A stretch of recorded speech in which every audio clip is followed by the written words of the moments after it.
Hey, everybody, welcome to the Purple People Podcast. It is Thursday, June the 12th in 2025, and everyone's here this week. Welcome back, Kyle West. How are you? Hey, glad to be back. Yeah, glad to have you back, man. How are you? Doing pretty good. Nice. Yeah. And as always, the base of our pyramid, and we would come crumbling down without him, and I mean that. Adam Carlson, as always. Our Thank you. pyramid is upside down. So you know. We do Sounds like things, an alien conspiracy theory to me. Upside down pyramids we on the do, moon. we do what we want here. It's fine. No, you're right. Anytime Adam is not with us and it's just Kyle Smith and I, you give us about a half hour and we'll be talking about Joe Webb and Tuesday night football games. What's going on here? Every time. Yeah, we'll just start naming random Vikings that we're going to talk about Michael Jenkins and Jerome Simpson. You So guys see I that? go on TikTok a lot. There's always this name a random player that plays this position. And lately it's been a lot of people being like, name a random fullback. And I'm always like, Naputahi. Jerome Felton, but yeah, I like yours too.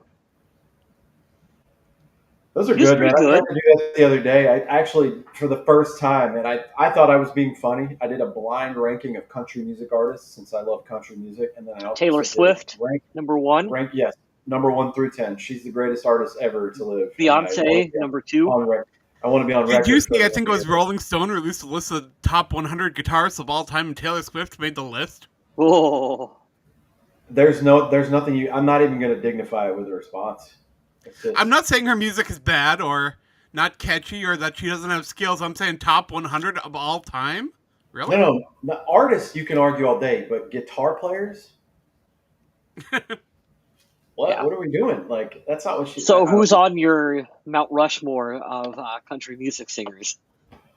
I'm glad you asked. It's funny because I was leading in that into. I filmed a video last night of ranking quarterbacks blindly, 1 through 10, and I actually got it right. I felt, um, and JJ McCarthy was on the list, which is hilarious. But for me, I started learning how to play guitar because of Chris Stapleton. If you've ever listened to his music, I think it's just he's wonderful. He's got such a soulful R&B influenced voice, but he has a really good Fender Jazzmaster, which Kurt Cobain also played, and Mm-hmm. the tone just like it really set it off to me. He has a specific sound that I love, but I mean, there's too many purists out there. George Strait is widely considered the king. His nickname is the king. Singers, if we're just talking singers, not artists overall, there's too many to name. Mine is Chris Stapleton. Probably George Strait has to be on there. I think you have to consider a guy named Alan Jackson, who was around Mm-hmm. forever in the '90s. Is very Hey, good. you like golden era guys on there? George Jones, you could always do, even though I don't think he has the best voice. He's an icon. Johnny Cash is on there. Well, I was referring to Willie Nelson just now. Probably not the strongest voice, but dude's been singing country music for Iconic. 70 years. Everyone Yeah. knows Willie Nelson. Any of Everyone. the Highwaymen you could talk about. It's a good. I'm also a music snob, which is I went on a rant yesterday for 3 minutes, a 3 minute TikTok video. You're also a movie snob with your horror movies. I am very much so. But it's what is country music? What do you define it as? Like the things that we listen to now, it's pop music with a guy that has a sort of southern twang. That's not country music to me. And I'm not saying I don't enjoy some of that, but I'm not eating lasagna and calling it a cheeseburger. You know what I mean? Like call it what it is, and then I think we can fairly assess it. Right. It's just like we're putting in like who's the guy that was really popular last year? The country music industry pushes him, Shabuzi. He's not a country artist. That's a pop song Oh yeah. that references Jack Daniels because Jack Daniels is associated with cowboys. That's not country music. I'm not saying that song's not successful and it doesn't have its place, but that's not where it goes. The big That guy that's Morgan out Wallen now, guy's everywhere right now. I can't. If you have trap beats in your song, it's not a country song. Now he does have country songs. One of the reasons I fell in love with some of his songs were him and his guitar player just playing two guys, acoustic guitars, one main vocal, one backup guitar player, lead. They swap in each of those. Dude, he sings. He's got a great voice. But what happens is they get caught up in this makes a lot of money. This sells out arenas. We're going to do this, and they kind of placate into that. And that's kind of why I love, Alice in Chains. They didn't change from day one to now, except the singer died and you got to replace him, and their bass player died. You got to replace him. Artists like Queens of the Stone Age, they don't change because they stick to what they are, and they don't do that like low hanging fruit type deal of like, well, we can make a lot of money if we start doing this predictive bullshit. And to get off my high horse and to stop talking about music, I like stuff with substance. If you sing about something that you truly know or believe in, I think we can kind of feel it at up front. But if you're trying to sell me beachfront property in Arizona, I say that's bullshit. I don't believe you. So if you're not trying to sell me bullshit, I'll give you a fair chance. But if you're going to tell me Taylor Swift is in the top 100 guitarists of all time, like, what are we doing here? Yeah. Well, what we're talking about selling here, Colin Cowherd is not very sold on JJ McCarthy at all. I've Good. read some of his takes about it too. Yeah, usually anytime he's not sold on a quarterback, they turn out pretty good. You know, I think it's fair to criticize him. When we did our schedule review prediction episode, a lot of the early losses, I kind of said it's because we don't know yet what JJ McCarthy is going to be in the NFL, and I think that is still like a fair point to bring up. He seems a little aggressive though in how out he is on JJ McCarthy at the moment. Very vocal about it. I don't understand, other than it's the internet and it's the media, and anymore you have to be And it feels really unprompted. Yeah, like there's no like what did JJ McCarthy ever do to you, dude? Like I don't get it. I think it's funny too. Like you said, what gets clicks and everything. It's like, okay, I'm going to pick an angle and I'm going to make fun of myself in a subtle way to prove a point, but I also want to show that I'm right. This is the same guy where I don't think this particular take that Colin Cowherd had. Hey, brother, can we not drink water loud as shit while we're doing the podcast? Good Lord, dog. I love you. Say hi, everybody. My dog's in a coma, and he's very sad. He got surgery last week. Oh, But the Colin Cowherd thing that made me laugh was he was shitting on Baker Mayfield forever because he wore a backwards hat, and he's like, well, he's kind of a punk. And it's like, you can't typecast somebody on something so small that doesn't have anything to do with, number one, their play on the field, and two, their personality. So, yeah, I don't understand what the hatred is for J.J. McCarthy. He won a national championship. I understand he was driving a Ferrari on autopilot at Michigan with Jim Harbaugh, but at the same token, and we could say this for a lot of quarterbacks, you shit on him when, well, that's like shitting on Jalen Hurts. Well, the team was really good. Well, imagine if he played bad and he didn't do his job. Could you imagine how bad we crucify him? That would be what we do with Justin Herbert, right? He's great all the time, but when it counts the most and he shits the bed, well, he's not trustworthy and he's not good. It's like, well, yeah, you can't have your cake and eat it too.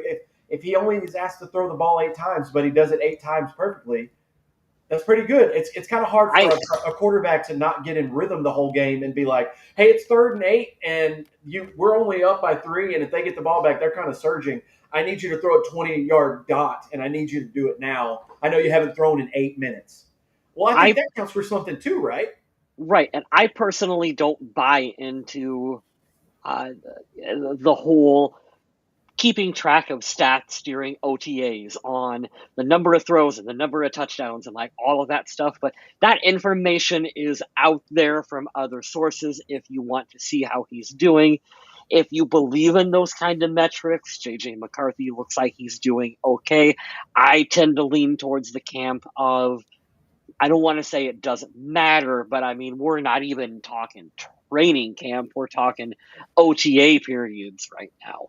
What I am impressed with. So the reason why I brought up Colin Cowherd is because on Wednesday, that episode of The Herd, Colin took that opportunity to take a bit of a shot at JJ McCarthy's arm strength, calling it middle of the pack and a little plodding. I did see that. That is entirely and McCarthy false. was asked about that at the interview this week, and he said, that's a great question, Judd. I would say a lot of it comes to the stigma of playing at Michigan and not throwing the ball a lot. But at the same time, it could be my frame.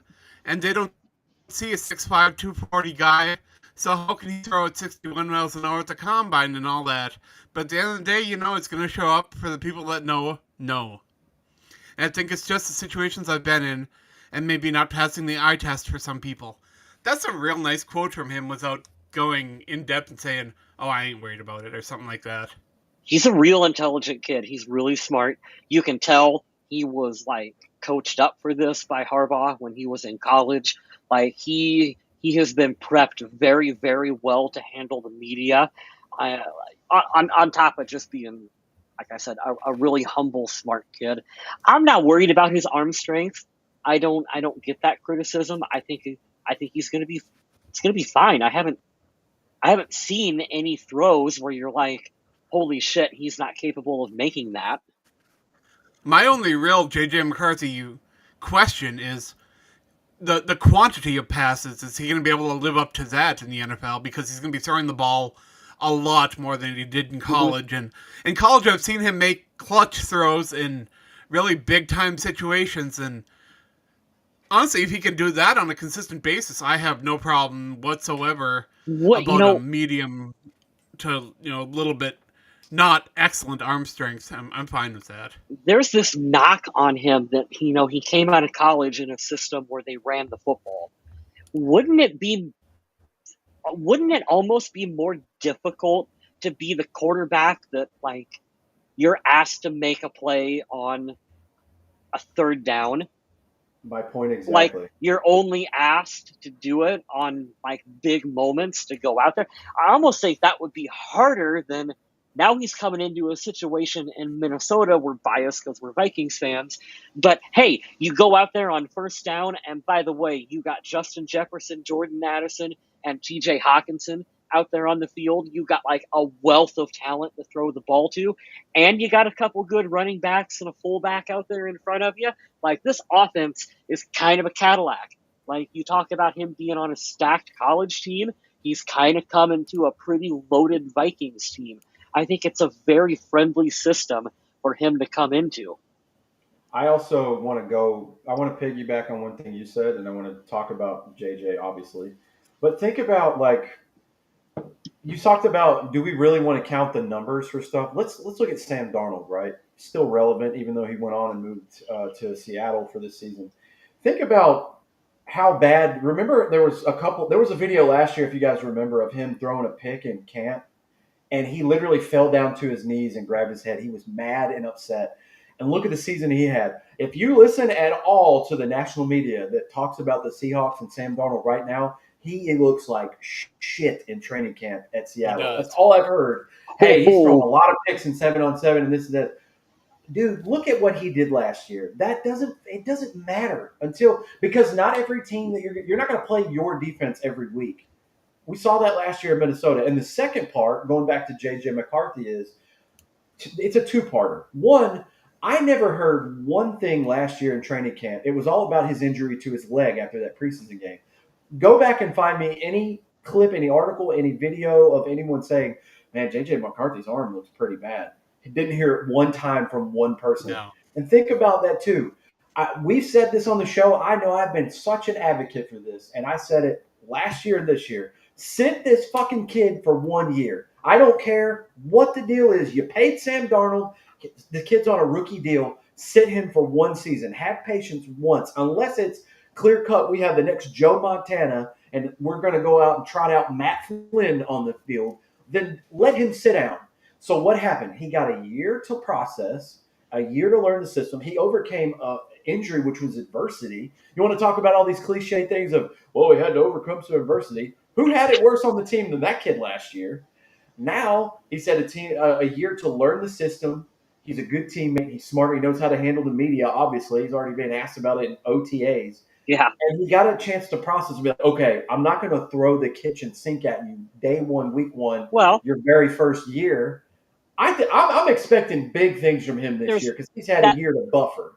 That's a good point that I wanted to bring up, too. Now, obviously, his teammates, in particular his veteran teammates, are not going to throw him under the bus to the media. Like, they're not going to come out and say, oh, his arm strength sucks. He really doesn't know what he's doing on the field. So you have to take every bit of praise with a bit of a grain of salt, a little bit here, too.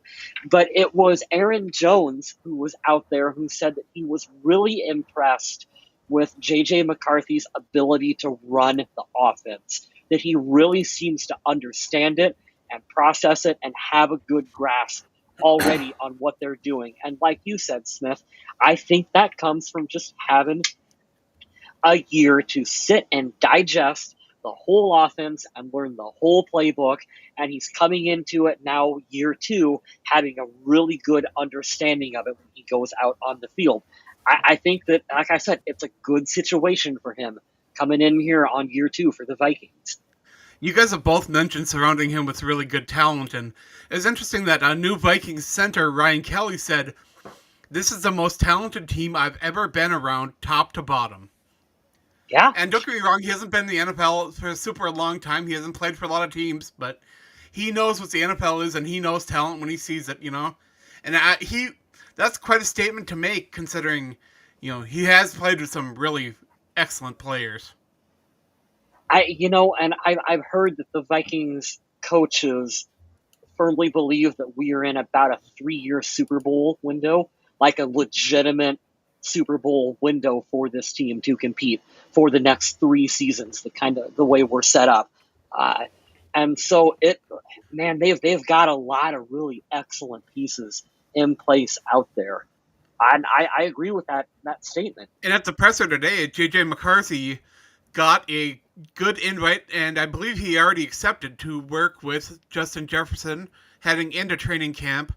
And they also extended that invite to Jordan Addison. So, it'd be great to get all 3 of those guys on the same page. It sure would. I thought I read somewhere that Justin Jefferson and J.J. McCarthy share the same, agent or agency or something like that, Adam. Is that true? That I couldn't tell you.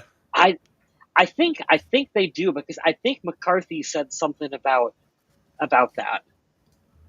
I could be wrong. What were we talking about Jasper Brinkley for in the chat? I'm sitting here listening to you guys talk, and I thought I would chime in and say, can we talk about Jasper Brinkley? You want to name a random player? I was trying to find a good one from that shitty Favre year. I was always a fan of Jasper Brinkley. I liked a lot of those DBs from back in the day. They were pretty solid. They were either really bad or just pretty solid to average players. I don't know if that speaks to that part of the team, but there's my random player for the day. You guys can think about Jasper Brinkley today. You know what else? I sent it to Adam, I think, on Instagram. I didn't know that 2 worlds like this could collide in the offseason, but because I kind of hate the Lions now because they're good. But Amon-Ra St. Brown, shout out to the Sun God. He has all these young players on a podcast. I think it was at the Rookie Symposium or something. And he just got in a bunch of people, and I think a lot of them were receivers. But he had rookie wide receiver Ty Felton on, and he asked a couple of questions. He played a fun game. Hey, can you name this player just by a photo? And he got some of them right. I think he missed 2 of them, but he got the majority of them right. And he also asked what it was like being in the wide receiver room and being in the locker room with Justin Jefferson. And it was really cool, number one, to see division rivals. And he gave the Vikings a shout out. He said, I like the Vikings. I have nothing against the team. So I thought that was really cool. But, yeah, Ty Felton says, it's crazy. He called me by name, and we dapped each other up. He's like, it's crazy that I'm going to get to learn from that guy. And then Amon-Ra spoke about the obvious, but he's like, hey, you're going to have every opportunity to be good because they're going to double Jefferson, and then they're going to have to put a really good corner on Jordan Addison. He goes, it's going to be one-on-one all day for you. Yeah. And I thought that was really cool that he acknowledged that. So shout out Amon-Ra St. Brown. Did you see the clip of Justin Jefferson talking to the kids at his camp for kids? Oh yeah, talking about you don't have to have lightning speed. Oh, it's amazing, dude. I love that he said that. Talking about the importance of making cuts and getting open, and he said that you can have all the top speed you want. If you can't get there faster than the DB, you're not going to make the catch. I think it's so important for him to show the nuances because if you look at Justin Jefferson's frame, there's bigger guys in the league now. There were in the past. We can think of Megatron. There's bigger guys. There's faster guys. That Tyreek Hill is the fastest we've probably ever seen. He's a freak at that position. Out in the Pittsburgh now, they have DK Metcalf, who is like a fucking defensive end playing wide receiver. Yeah. You don't have to be the biggest, strongest, fastest dude because there are faster guys than Jefferson. Oh, yeah. If you can just be elite at one thing, you can find your place in the NFL. Steve Smith said that too. He was talking about Travis Hunter. I'm really excited to watch Travis Hunter. I think, by all accounts, he's an awesome human being, and I'm really excited because I think he's very talented. But he said, "Hey, look, I'm watching this kid play wide receiver. He's already got a couple of tells that if I'm a DB, I'm looking at this and saying, I can spot what you're about to do here, here, and here based on your hands alone." He said, "You need to get really, really elite at one thing." And I don't know how that kid's going to be elite at both positions. I don't think he's going to, if I'm, being quite honest. But I thought that was really smart, and I love that Justin Jefferson kind of alluded to what you were saying, Adam. The same kind of thing of you just got to be really, really good at your job. Don't worry about your top end speed or something like that. Like, can you do the little things perfectly? Justin Jefferson is in kind of, for Vikings fans, I think the same category as what it was when Adrian Peterson was playing, where you take for granted how damn good this player is on the field because we see it every single game. And I know for me, when it's not football season and then I all of a sudden catch some like Vikings highlights on Twitter or YouTube or whatever, I think I sent one to you guys where it was a route that Jefferson ran for a touchdown where he did Justin Jefferson shit and just like stops on a dime and burns through the receiver. And it's like, holy shit, you forget how good Justin Jefferson truly is as a receiver until you until you catch it. And we're so lucky to have him in Minnesota. I can give you the three. I'll give you my three favorite catches, right? And none of them are the Buffalo one-handed catch. That was amazing, and it is an iconic moment for him. But I'll give you the first year, his rookie year. I told this story on the podcast before. I'm in San Antonio for TSA's K-9 school. I decide the Vikings are 3 hours away in Houston. I don't have class on Sundays. Fuck it, I'm going. It's the COVID year. I got like a 10th row seat for like $98. I was like, this is the greatest day of my life. 2-0-3 teams, baby. Let's go do it. And I remember Kirk threw a ball to Justin Jefferson, and it's a timing route because he wasn't turned around when the ball was released. And he kind of did that weird thing where he's like, okay, the ball was in a good spot, not a great one. Kirk put it in a breadbasket, not the breadbasket, but he put it in a place only Justin could get it if he turned around in time. And he did. And I thought, oh, shit, that's the rookie doing that. And he already had that infamous first touchdown against the Titans where he's like he left two defenders in the dust and he's walking back like, where are your fucking quarters at, So that was one. I was like, oh, shit, this kid's really, really good. The second one was 2023, the season where we just kept winning games by like the skin of our teeth. That nasty-ass route he put on Stephon Gilmore when he was a Colt, where he went one way, stopped, and then he double stopped again and went the opposite way.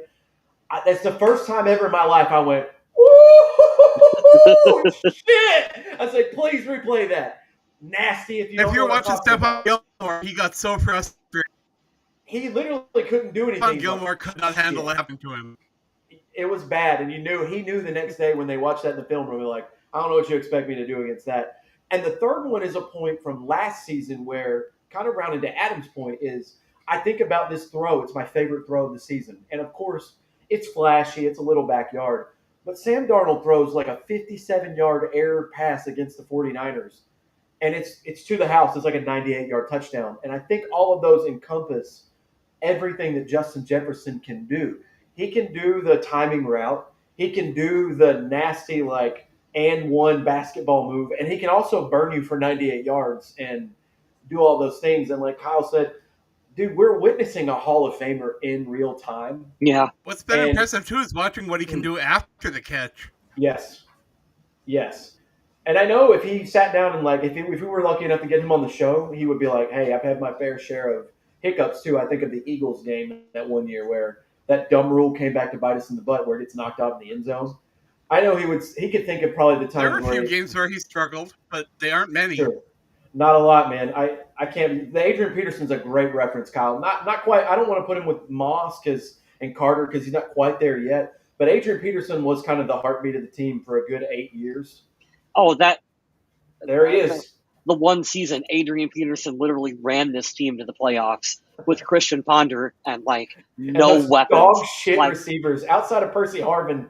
You didn't have anyone worth a shit, and that's a slot receiver. Yeah, your best receiver is a slot receiver that's 5'10". You're like, that was a terrible offense that Adrian Peterson just carried this team literally to the playoffs. Superhuman year. That was a fun year. Yeah, I remember that one vividly. Let's transition to talk about Josh Oliver. I brought his contract up. Congratulations to tight end Josh Oliver. He signed a 3-year extension with the Vikings. It's a 3-year, $23.25 million contract with $19 million guaranteed, an average salary of $7.75. In 2025, he earns a base salary of $7.95 million, a bonus of I believe it also has some performance escalators. Yeah, I don't have it here, but I did. I know what you're talking about too. That's pretty cool. $50,000 workout bonus and a cap hit of 9.4. Only 3.3% of the cap. Shout out to the money wizards at this team. I love that so And I much. don't think Minnesota Vikings fans really appreciate everything that he does for this team. It's one of those things, Adam. We've seen this the last couple of years, especially at this position. We had Johnny Munt, and we're like, "Who is he?" And then having him on the team a couple of years, I was like, "I will pound the table to keep Johnny Munt here." He does Right? 2 plays a game where it's like, "Thank you, God, for doing your job," because we needed it in that drive in that moment. Same thing for Josh Oliver coming over from the Ravens. Great pickup. He's cheap. I'm looking at the cap. So I just talked about the cap breakdown, the cash breakdown for this year. The total cash is $8 million. That's Yeah. that's a steal for a backup tight end in 2025 compared to what the money. That's a crazy good deal. I love Everyone loves a big flashy tight end. You know, your George Kittles or your TJ Hawkinsons of the world out there, that. who out there making catches and doing all the fun things in the end zone. And Josh Oliver is kind of boring a little bit because he's kind of primarily a blocking tight end out there. He's also shifty. He can also make some plays out there and catch some sneaky passes when the defense isn't expecting it. But like, he's not a guy that's going to hit a lot of highlights, but it's an important position for him to play because he is versatile and he is good at what he does. This is also. I was trying to wait till you finished that. It was almost the smoothest transition. The best part about this deal is it's essentially a 1-year deal. So he's going to get $8 million cash, 9.4 against the cap. But look at here at 2026. If they decide to get rid of him, it's 1.4. Same thing again in 2027. I have a very big inkling he's probably going to be on the team next year. He's still very young. Oh, yeah. Let's see. We can look here. Yeah, he's 28. So he could be still great at his job being a tight end number 2. But this is the best part of it right here. He earned it last year. You give him a little incentive to come out, play great. I love that. Everything about this for the player and the team is just amazing. So shout out to the Cap Wizards here. What are we doing right now? There we go. I don't know why I kept that on the screen. It never does that. I'm a professional, guys.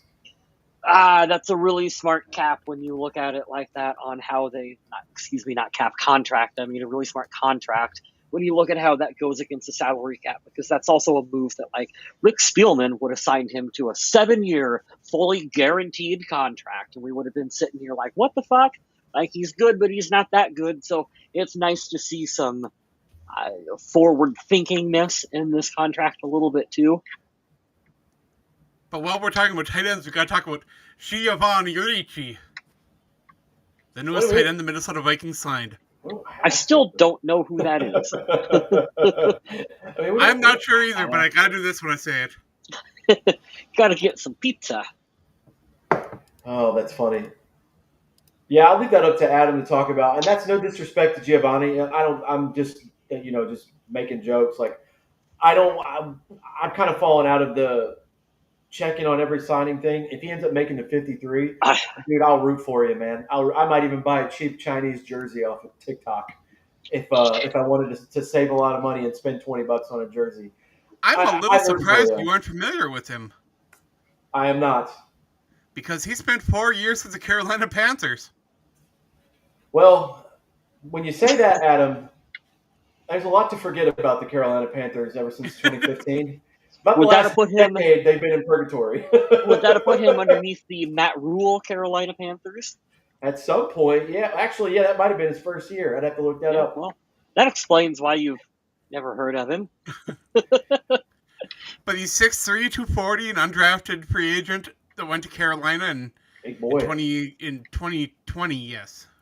Well, hey, yeah, he would have been there. He spent 4 years on their roster, so he must be good at something, probably blocking tight end. He started 3 games. There you go. I have to see where he went. I'll look him up. In What's his last name again? Hey, it's the time of Giovanni. year where you just take a flyer on guys. Like, hey, let's bring him in. Let's see what he can do. Let's see what magic we can work on. Giovanni Ricci. Oh man, he is Italian as fuck. Lord. 28 years old, born in 1996. I want to see where he college Western Michigan Panthers. Brown was a practice squad member, and this year he's on the Patriots practice squad for a second. Now he's on the Vikings. Okay, he's still fighting for Oh yeah, a he'll be roster someone to spot. watch in camp. Maybe he'll make some noise. Maybe make a practice squad here. Who knows? Top or his stats here: 9 receptions in his career, 102 yards. Yeah, he'd be fighting for a roster spot at the end of the year, but we'll see. We'll It's monitor that. it's so easy this time of year to get emotionally invested in guys who were just not going to make the roster. We've all fallen victim to it. There's all three of us who probably had that guy. Oh yeah. You just talk yourself into. They found the next Hall of Famer in this undrafted dude that they picked up, and Let's do then that, Kyle. Let's talk about the most embarrassing player that you thought was going to be awesome for the Vikings in the last 20 years or so, or whatever. I mean, I can tell you mine. God bless my friend Zach from my first duty station in Charleston, South Carolina. He still says Joe Webb to me to make fun of me. I thought after that Philadelphia Eagles game, Joe Webb was going to be that new wave of like athletic Colin Kaepernick type yeah, quarterback. And the thing is, you have to be accurate and throw the football well. That's kind of what quarterbacks do, and he wasn't good at that. So, I thought Joe Webb was going to be the future. Oh, I believed it. I thought Wyatt Davis was going to be a machine, Oh man, what a name! but he Yeah. was not. Ugh. Come on, Kyle. Who did you think was going to be great? so I'm not going to go with like it's not embarrassing, but the Vikings once drafted an again offensive lineman named Travis Bond. I don't know if you guys remember that name at all, but he was a guy who had like just the perfect height, weight, size combo where you Yep. looked at him and you just went, wow, like he looked like he could be really good. He was not. Who was that international tight end that you bought a jersey of? That's who I was going to. Morris Boringer. Oh, Boringer. Bowringer. There you go. Mobo. Morris Bobo. Borixer, something Yep. like that. Yeah. Yeah. One of the part of the international players program. Yep. It just popped into my brain as soon as you said it. Some autistic switch just switched onto my brain. I was like, oh hey, there we go. Yeah, that was a cool idea, but probably shouldn't have been on our own. Been a couple receivers over the year that you see them in Mankato and training camp, and they looked fun. That just like maybe they make the practice squad for a week or two, but they never end up on the 53. And We it's all just like drank the Charles here, Johnson Kool-Aid. here's the Charles Johnson was good in spells. Here's He the was. thing, though, man, is that I heard someone talk about this about quarterbacks. Is that you got to remember that out of all the players that play college football, if you're talented enough to be a third string quarterback on the Minnesota Vikings, that makes you one of the top like 1% of Oh yeah. football players in the entire United States. So yeah, when you and I go to training camp and we see some wide receiver or some quarterback Kyle Sloter is killing it. Remember him? isn't gonna like they don't actually make the roster, but they're still in that top upper echelon of college football players, like period, to even make it that far. So yeah, of course they're gonna flash and look good in spurts. And when you're watching other leagues, it's weird to think about that. Like, okay, Yeah, these starting quarterbacks in the UFL, are they as good as a third string quarterback in the NFL? I don't know. Who's the one? There's the one guy this year. I think he just won their championship or one of their championships. I don't know if he's going to get a shot in the NFL this year. He's like their passing leader. Yeah. I can't remember what his name is, but like I think that maybe he's the guy that maybe will get a shot. But even then, I mean, for these guys to come out and play at this level, I mean, like, if you are a top three, like, you know, a quarterback three, you are one of the top 100 best players at your position. I'm You doing can say research that. over here. Adam, I thought of you because you're very in tune with social media. Like I would ask Adam about anything current. or any trends going on because Adam knows it's kind of his job. Um, to kind of tie this point in, it makes me think of something I thought was interesting. So you might read it in like a bulletin 40 years ago at an NFL game, but you would see him warming up on the sidelines and that's it. We didn't have access with social media, phones, cameras, internet, and all that stuff. In the late 80s, early 90s. Now we've got guys that made it into the NFL, made enough money to where they could probably buy $1 million home and pay for it in cash. And you're like, well, he never even started a game. But to Kyle's point, they're still in the 0.01% of the population in the world of how fucking 0.001 for how many people are in the world. So it made me think of this guy, Kurt Bankert. If you ever seen him on Twitter, Yeah. people shit on him all the time. They're like, "Who are you? You threw one touchdown in the league, blah blah." And it's like, brother, he could go out in 10 years from now on the beach. You would randomly be on the same beach with him, and he will throw the ball harder, longer, faster than you've ever done in your life. 10 years after he's not been in the league and he only played for 3 years on the practice squad. It's funny because I know him better. for being a Twitch streamer. There you go. But now you have access to those people who can push content out to say, hey, look, I can break it down because even though I'm not Aaron Rodgers, I'm not Josh Allen, I was in the room with these guys. I made it into the facility and got a job. I can tell you about, and that's what I trust guys like, you know what, we can shit on him all day long because he's quirky and weird. But a guy like Chris Sims, he was, by all accounts, he's not his father. Trust me that. He's not as good as his dad. But he led the Broncos or the Buccaneers? He led one of them to the playoffs. Dude, if you quarterback a team to the playoffs, you can talk shit to the rest of the world for the rest of your life and be like, hey, look, you say what you want. Not only did I prove I could last, we actually made it to the dance, so cool. So when I see a guy that made it to the league to do that, sorry, I'll shut up, is hey, I know at least he knows the information of he has to learn a playbook. He probably knew the verbiage. He probably actually threw to the wide receivers, and it's like, okay, he has some validity in my book. Professional athletes are professional for a reason.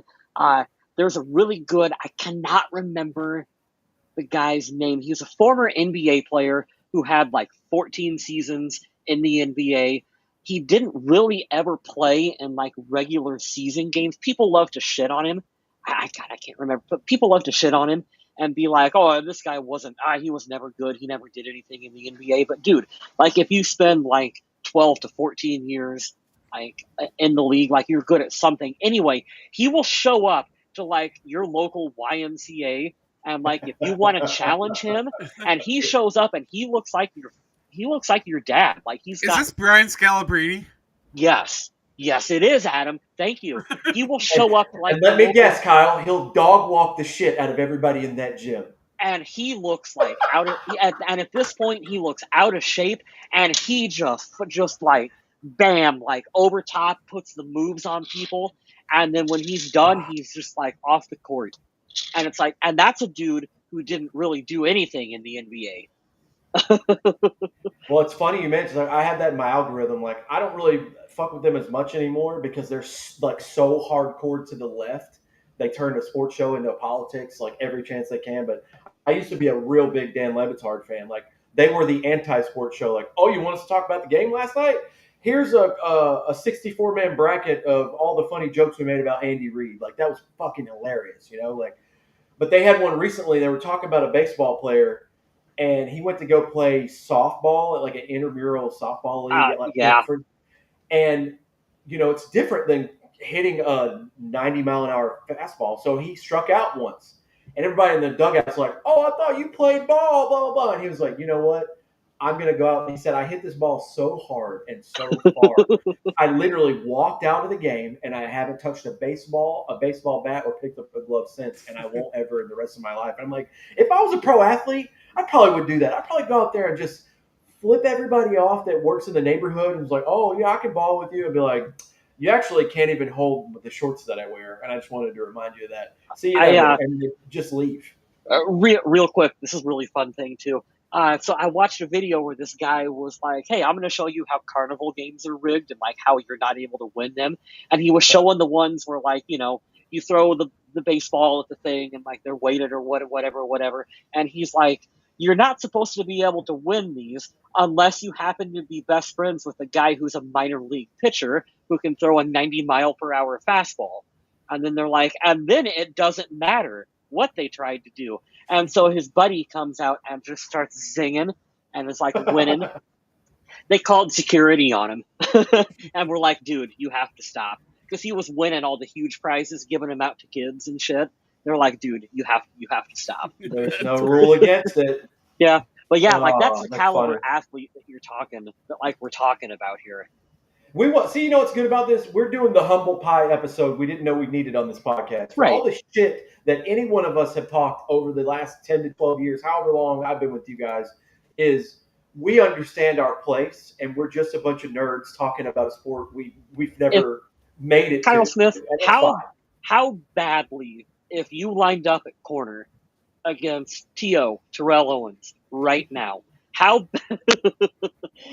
badly do you think T.O. would blow by you if you were trying to backpedal and cover him?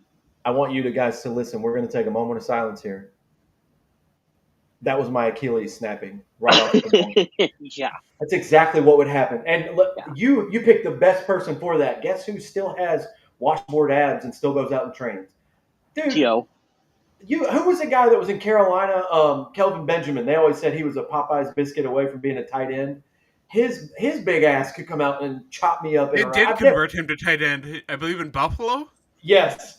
Here you go, my buddy David. Shout out David. Here we go. I played flag football against Joe Cox, the quarterback from Georgia, and Kenny Moore from the Panthers. They were killing everybody.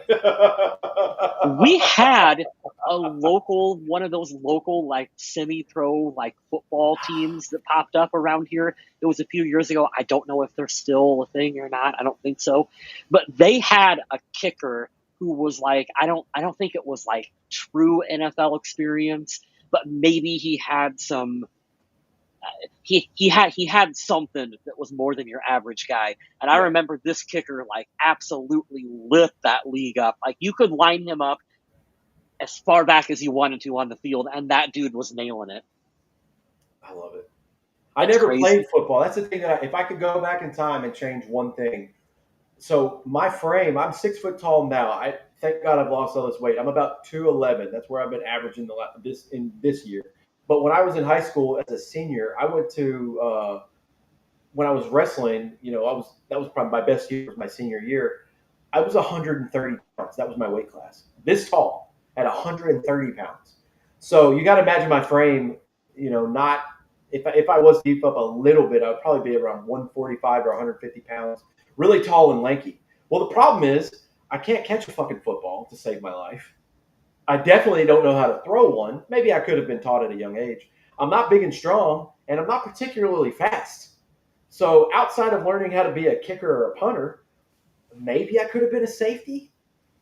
Possibly, maybe. But that's what I wish that I could have went back in time and done. I wrestled for almost 6 years.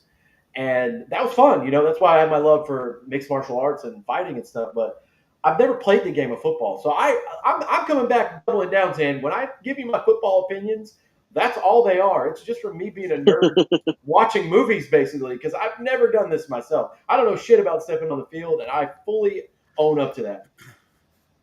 And while we're talking about people being able to play football, J.J. McCarthy has been fully cleared by the Vikings medical staff, and his medical rehab for his knee seems to be going very, very well. So that's all great news. Heck yeah. Christian Darrisaw back on the field for the Vikings as well, too. That's a big story. We are counting on him. Are you guys following any of the Josh Patel's contract sort of drama? Not really. Apparently, he's trying to hold out and get a new deal. But I won't say hold in is what we'll call it. It's people are assuming he wants a new deal because he's entering his final year.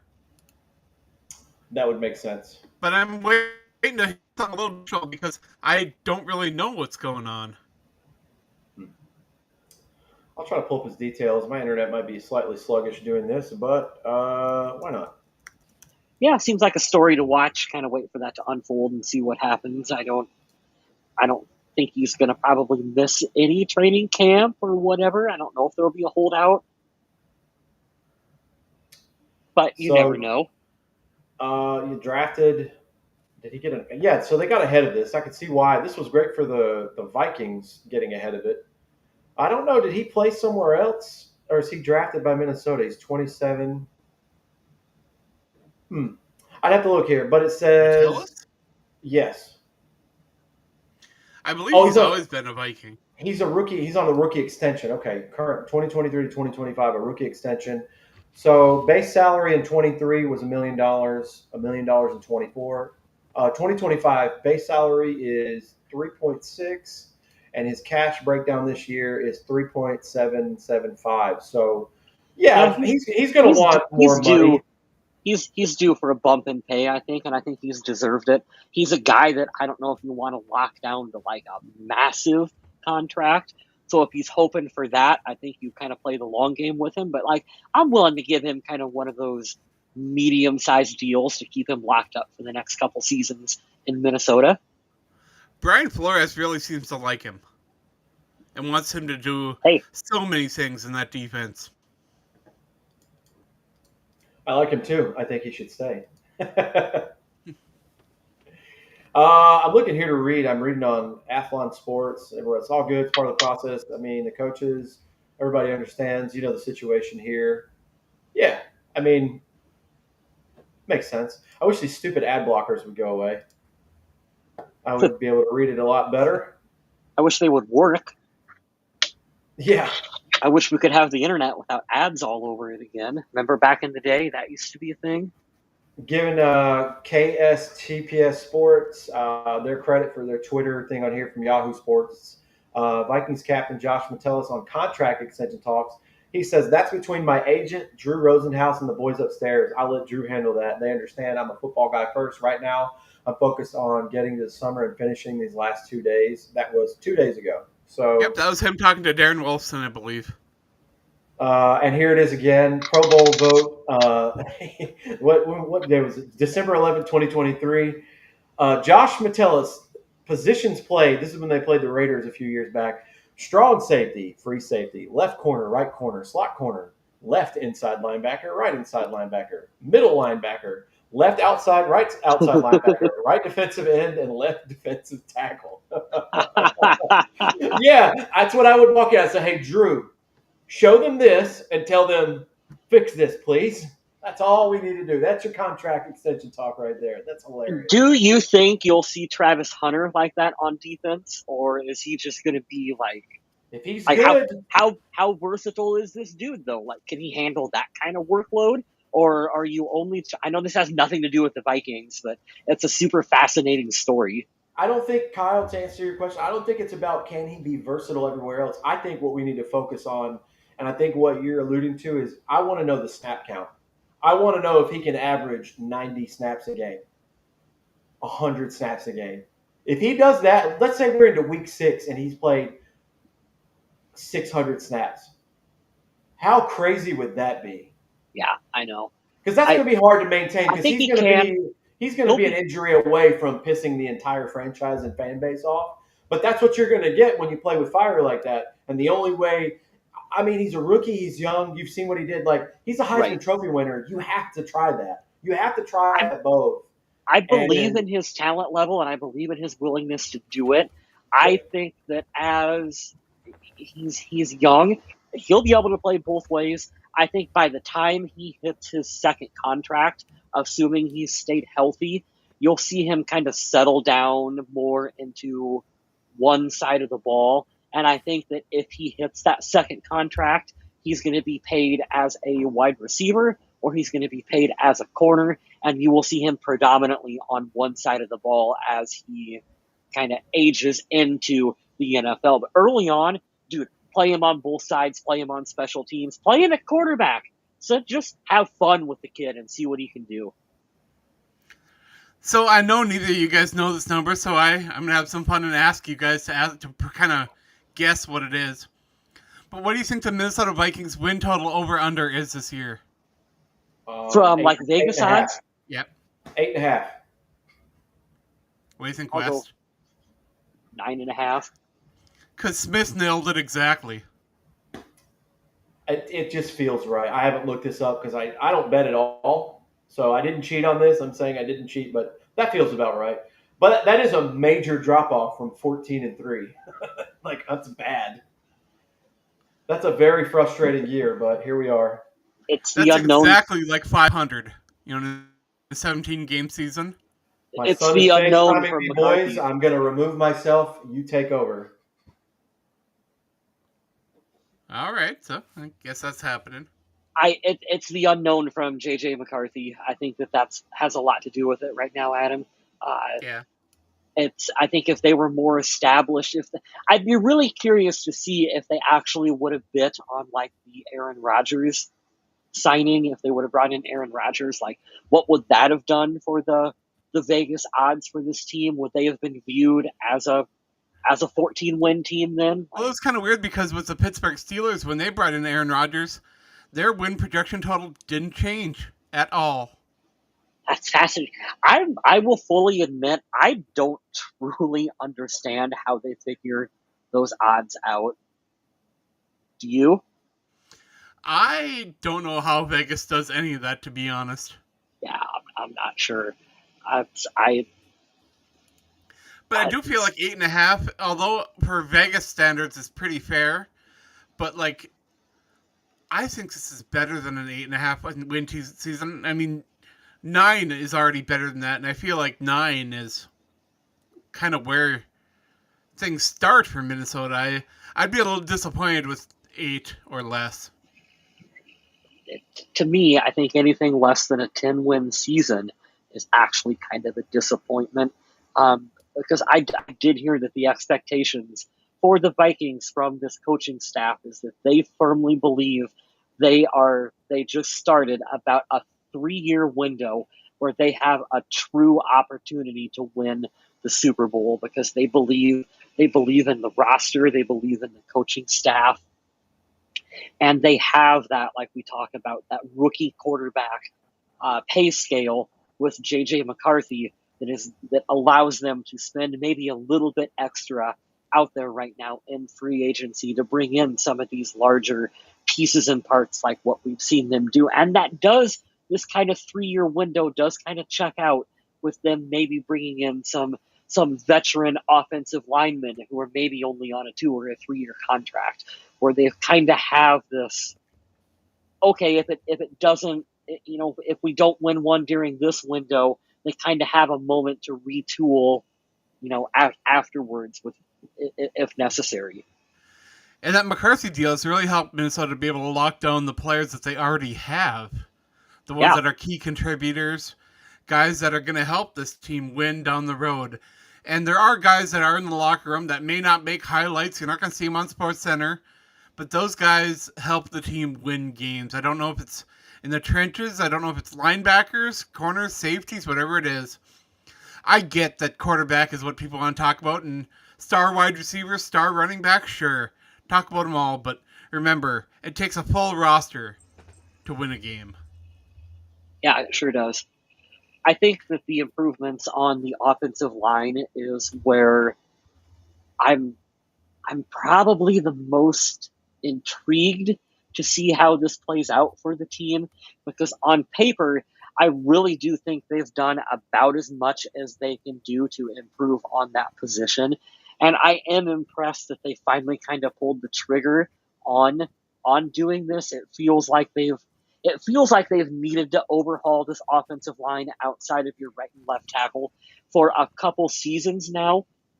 And you could talk yourself into keeping the center around, and he did kind of have a bounce back year, maybe here or there, but it was time to make some sort of big changes on that offensive line and to just go for it.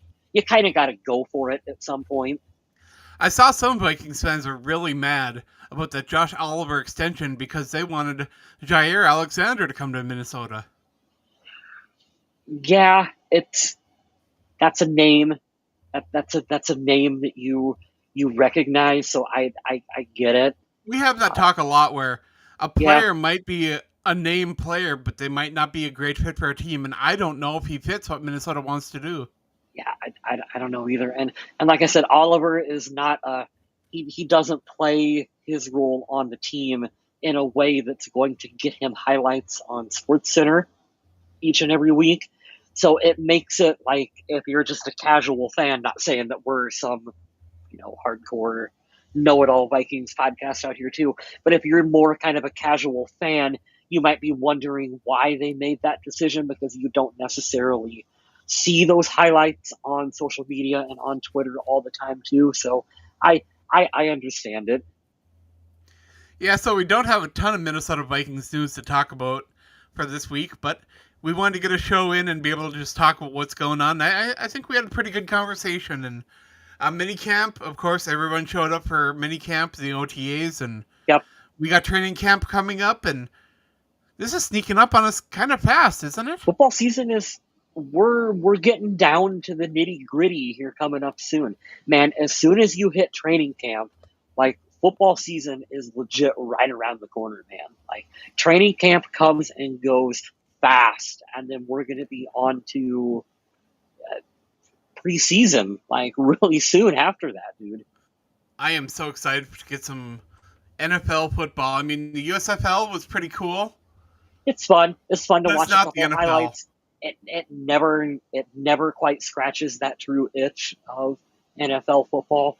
Unlike that meme that you see going around occasionally on the internet, I could do for one of those terrible Thursday night matchups right now. Right. Like,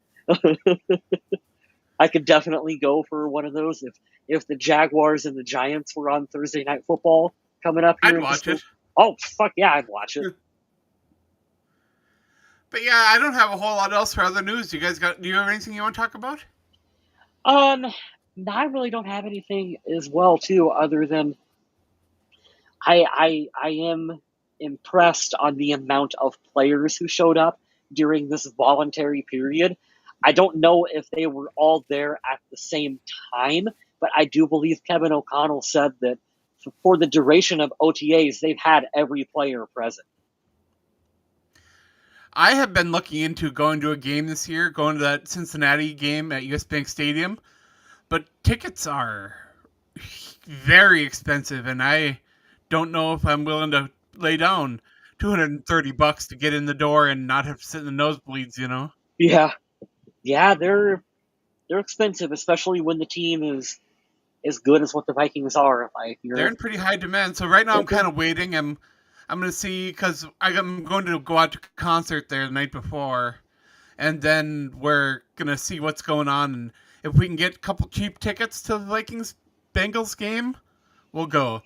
Yeah. If not, I kind of want to look into seeing if Paul Kroos is doing those watches in his garage again, because that would be amazing. Yeah, that would be fun. And if that falls through, it would be kind of fun just to go to like the Vikings bars where things get loud and rowdy and have fun there. Heck yeah. Be a good time. If nothing, any one of those is a good experience. Anytime you get a chance to do anything Vikings related up in Minnesota, I always tell everyone to do it. Like, take an opportunity and do it. If it's a legend autograph signing, like, go for it. If it's a current player signing, kind of meet and greet thing, like, go for it. If you get an opportunity, like you said, to in any of those Paul Krause things or whatever, like, it's a blast. I still remember when Fan HQ was having an autograph signing with Sean Salisbury, and I admit I didn't really know him. I wasn't too familiar with his work. I went and looked him up, found out a couple things, and went to talk to him, and we ended up talking about Bruce Campbell. Yeah, I remember you telling me that story. Pretty cool moment. So yeah, I mean, with the Minnesota Vikings, there's always something kind of cool going on. They're usually running something. I remember what I wanted to bring up, speaking of Vikings legends. I love when they bring back players from either when we were kids or kind of more in the recent-ish era. I think that's a lot of fun because sometimes you don't see as much of those. Dante Culpepper back out there meeting the Vikings quarterbacks. I thought that was really cool to see Dante Culpepper back out there because he was the quarterback. Well, in the second year that I started watching the Minnesota Vikings was Dante, and so seeing him, kind of back with the team is a lot of fun. You forget how big Dante Culpepper is. He's a Oh yeah. Pretty big dude out there. Kind of the very early prototype of that Cam Newton mold of almost a linebacker playing quarterback out there for the Vikings. That was Dante back in the day. Kevin O'Connell opened his press conference. He accepted his awards, which they finally gave him, and he had in front of him at the podium. But then he wanted to give some credit to the greatest captain in the history of the NFL, Jim Marshall. I thought that was great. Yeah, that's great. I gotta unmute Smith here because he's back. There we go. I wonder if they're going to do a patch or something on the helmets for Jim Marshall this year. It'd be They kind have of to. worthy. They have to. Sorry, when your 8-year-old FaceTimes unprompted, I'm going to make sure the house isn't burning down or something. Oh, I totally understand. Yeah. I caught the tail end of that. You said Kevin O'Connell had his awards, which was really funny because I've seen him on Rich Eisen and other shows, like making his media rounds, and he mentioned this a couple of times on different shows how he hadn't received the actual trophy yet because, like, Golden Globes, MTV Awards, whatever you watch, like when you watch the presentation, they hand someone a physical trophy, but they take it right back off Right. stage. So I'm glad to hear that he had that, and I'm glad that at the very beginning he recognized the legend Jim Marshall, whom we talked about last week. So that's kind of cool. You're right. I think they're going to do some kind of patch. They do it for the anniversaries of like 50 years, 75 years. They can put Bud Grant. you put a little JM or something on a helmet for him would be good. Oh, I yeah. think. Yeah, That'd be really cool. Well, we were just about to sign off. Do you have anything you wanted to say before we go? No, sorry, I had to leave. My child called. Takes priority. Sorry. No, I'm glad we got the whole crew back. We're getting closer. I mean, I can't believe it's the middle of June already. So keep your eyes peeled. I was going to bring up a certain quarterback that signed in Pittsburgh, but I guess the universe didn't want us to talk about that. So that's all right. I don't. We'll have time next week for it. I mentioned him already. Oh, you did? Okay, nice. Yeah, we did talk about him a little bit when you were gone. All good. No, I don't have anything else. Sorry, guys. But I would like, if you guys do get the opportunity to check out my work over on the Viking Age, you can talk to me on social media at MNVikingZombie. I'm going to try to stream a little bit more, and I love talking about horror movies or comedy or video games. I got lots of stuff that I wouldn't mind talking about, so hit me up on social media. Yeah, you and I could do another review soon as well. I know we were talking about stuff earlier, so we'll pick one up, and you guys can catch us over there if you want to get more stuff out of Adam and myself. Because I have been watching some pretty disappointing horror movies lately. Me too. I do want to talk about something. Shout out to 47. They always take my money. Check this hat out. Yeah, that's cool. You know, are the kids going to be able to read that, though? I don't care. I love the color because it's it's something. That's so funny. I just love, like, everything was always black and purple and yellow, whatever. I like that they're taking a chance to say, hey, no, you can have your favorite team and it can be in a color that doesn't have anything to do with them. It can be about the style. I really appreciate that now. Wish they would do the 4th of July stuff for the Vikings. They do it for some other teams and the major brands, but they don't have it for the Vikings, and I'm upset. I would have bought that because I am very patriotic. So I might be a Vikings fan, but I don't like the color yellow. I don't like it. I get it. It's fair. You're going to have to send me a link to that hat because I have a gray Vikings hat. It's kind of in the middle behind me right back there that I have had for years. And it's probably my favorite hat to wear because it goes with everything that you ever have on because it's gray. And if I go to put the purple Vikings hat on, like the purple Vikings hat, you can't wear with everything. I'm going to send it to you right now, Kyle. You guys are reminding me of that TikTok drama that's going on with this lady that thinks her coach is blue, but it is very gray. I saw that. That's like, what was it, the gold or whatever? Oh, the dress? Blue dress or whatever. Oh, yeah. It's our time to go. The dog's drinking water loud again. That's our cue. Yeah. I'll send you that link, right. Kyle. Thank you. Hey, I gave my promo. I'm just waiting for you guys. All right. I'm good. Sign us off, Adam. Well, talk to the Smiths and West, wherever you guys are on social media. I think West is over on the Blue Sky. Smith, I don't think is on social media very much anymore. But you can probably still find a way to get in touch with him. In the meantime, Stay classy, Minnesota.